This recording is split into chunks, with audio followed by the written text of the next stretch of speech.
And Colin, look, I'm not tiptoeing around this.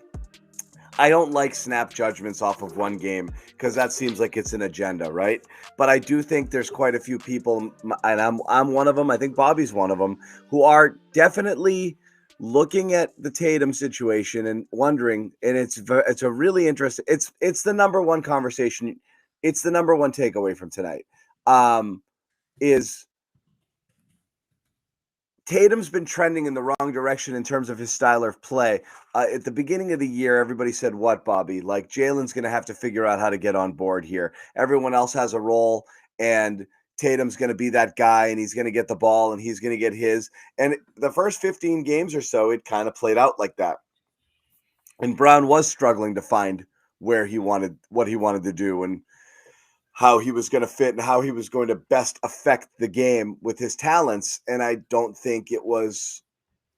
I think he was searching for it. Now recently, it's a total flip flop here, and it seems like everybody's doing what they're supposed to be doing except for Tatum. And Is so it as this simple as the post? What It's do you like mean? it happened overnight after the 2-0 assist games. He just completely changed his approach. And, Again, it's I wrote Brown. about some of the stuff he was doing off the court to work on it, but that's stuff he does generally. That's stuff he's been working on all year. So the way it changed overnight for him was pretty shocking this past week or two Yeah, here. yeah, it's shocking. Look, hold on one second. Um, it is.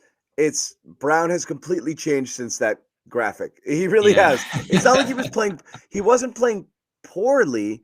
It's just he was searching for it. He was forcing shots. He was like, all right, he was playing the okay, it's my turn game instead of what does the game need? What does the moment need? And since then, he really has been uh uh you know playing exactly the way you would want to see him play. Actually, playing in ways I didn't necessarily think he was capable of doing, um, in At terms of the least over a playmaking. 2-week span In terms of consistently. playmaking, he has it in flashes, but he had several today. He had a couple of great ones. I mean, not only is he driving and dunking, I think he had 4 dunks tonight, but just finding the right guys. There was one play, I can't remember what quarter it was, where he kind of gets to the paint and then he just kind of one hand zings it to Hauser over in the corner when the defense had collapsed on him for a three there. Found that on the break, a little bit of a hesitation, waited, as you mentioned, Porzingis to trail, flips it to Porzingis, who draws the foul there. Again, just a beautiful play. It was kind of a jammed up, crowded transition situation there, and he waited for it to develop. The old Jaylen, not the old Jaylen, but versions of Jaylen we've seen, just goes charging right at it and then hopes for the best. And he's playing with such patience and poise, instead of just kind of rushing head first and, I'm just faster and, I can jump higher than everybody and let's just do that and figure it out. But the Tatum is a question because he's the one who, while the offense is going really well, will just stop it dead and then take a shot that doesn't need to be taken. You have moments where everything's working. They're working the ball, getting good shots. Everyone's getting their hands on it. There's good movement. And then the next possession, it goes to Tatum and he just shoots a 20-foot fadeaway.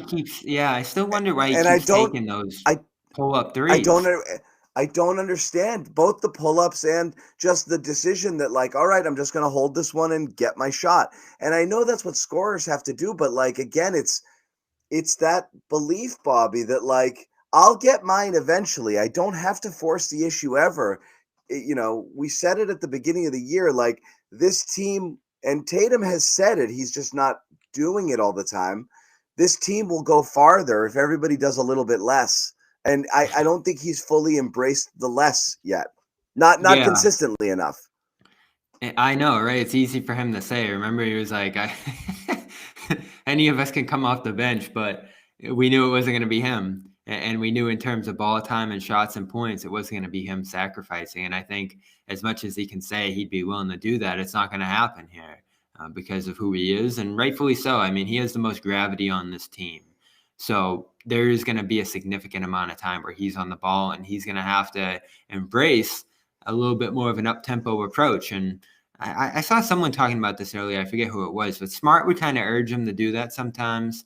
Like he'd push him along. He'd get him out on the move because he'd grab the ball and go. And you wonder if Brown can sort of push him in that direction a little bit, especially when they're both on the court, especially if you try to overlap their minutes a little bit more, which might be effective in that sense. Because we've talked about it for a long time. Brown, as frustrating as it could be with the turnovers and other things, played with a little bit more of an urgency and a downhill direct attacking style than Tatum was, which sometimes was refreshing for this team if things were really starting to seal up offensively like they were last night in Golden State. No shots were going down for them. So I love Brown's forcefulness offensively, and to see him, I think I'm looking at the numbers here. After tonight, I have to imagine over his last 7, averaging 5 assists a game, just about, and closer to 1 turnover per game. It's really cutting down on the turnovers for him that's been the game changer here, because he's not going to have 10 assists a night. But if you can have that ratio be a little bit more balanced and still get your 4 or 5 assists per night within the flow of the offense, it's golden, because as he's talked about, you want him being aggressive. You want him looking for a shot. That's what he's best at, not passing the ball over the court. But if you're limiting the mistakes, you're playing perfect basketball offensively if you're him, and that's what he's doing right now. Hitting free throws too, which is something that kind of made your head spin a little bit at times with him. So Brown's been great. Tatum's going to have to adjust when he comes back. There's no way around it. They have to play more like this. FanDuel is the exclusive wagering partner of the CLNS Media Network. Right now, new customers get $150 in bonus bets with any winning $5 moneyline bet. FanDuel, official partner of the NFL. Want to say thank you, Trevor, for the contribution. We do appreciate it, and Merry Christmas and Happy New Year and Happy Holidays to you and everyone else out there. I think this is a fair point. Look, you need players like the greatest thing about players like Tatum and Brown, and honestly, you're seeing it now from Porzingis, is guys who can do stuff when everything else is going bad. You put the ball in their hands, and they're essentially matchup proof. They can get you buckets when the game slows down. Sometimes you just need people who can make difficult shots, and they can do it, and you absolutely need it. And you're right. It's you can play one brand of basketball in the regular season. It's not going to be you won't necessarily be able to do it in the playoffs. So yes, of course, Tatum is essential. Nobody's arguing that he's not. It's just simply more a matter of you get more out of everyone else when you kind of buy into it, because there's so many people who can do something. In the past, it was, how many seasons are we covering this team, Bobby? And it's like, just give the ball to Tatum in the fourth quarter. Why is Marcus shooting? Why is this guy this? Why? This isn't that team this year. Do you have any problem with Derek White taking the last shot in regulation? No, and that's exactly where I was going to go. It's not about Brown or Tatum at this point. They need White in control more often. And it looked like they were doing that to start the year. But again, he's so willing to defer, and those guys are so ball dominant sometimes that he's just going to step to the side and do what he needs to in an ancillary role. But there's some nights like tonight, and when Tatum steps out of the lineup, I'm sure he was like, I better grab that ball and go. And that's exactly what he did here. Pick and roll, maestro, never turns the ball over, throwing alley-oops to guys, making all the right decisions and being confident in his shot too. This guy is just perfect. Yeah. It's unbelievable. I do have to question comments like this. How do you guys think this works? Like, you just praise everybody all the time when they're bad? When people are playing well, you say they're playing well. When they're playing poorly, you say they're playing poorly. Or when they're doing stuff, that's how it works.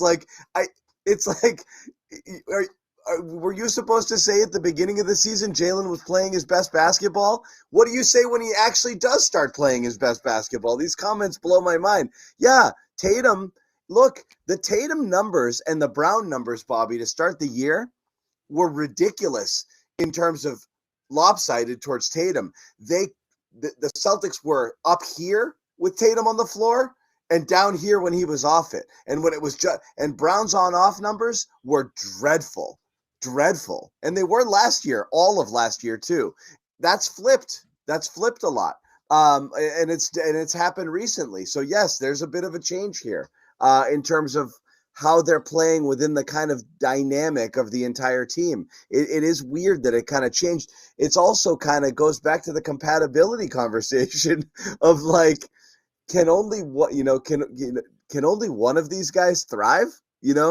Is it always an either or? It's always comes down to splitting up the Jays is stupid. Probably, I guess. You don't want to just get rid of good players, but it still kind of comes down to, can they both get it at the same time? And I think people confuse getting it with they each got 30 tonight, so they both had good games. Can they both play those kind of complementary style games at the same time? Yes, we've seen it happen. Can they do it consistently? And doesn't it come time? down to such little stuff? I'm so sick of hearing, you can't screen for each other because it's just a switch to the same stuff.